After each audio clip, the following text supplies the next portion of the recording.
అందరికీ నమస్కారం. రోజుకో పద్యం వేమన శతకం ఈ సిరీస్లో ఈరోజు వేమన పద్యం.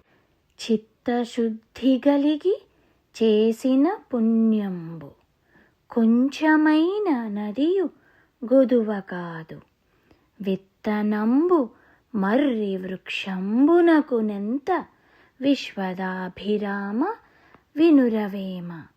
దీనికి అర్థం ఏంటంటే, మనస్ఫూర్తిగా చేసిన ఎంత చిన్న పనైనా చాలా గొప్ప ఫలితాన్ని ఇస్తుందిట. అది ఎలా అంటే, ఒక చిన్న విత్తనం నుండి పుట్టిన మర్రి చెట్టు పెద్ద వృక్షంగా పెరిగి ఎంతోమందికి నీడనిచ్చి ఎంత ఉపయోగపడుతుంది కదా.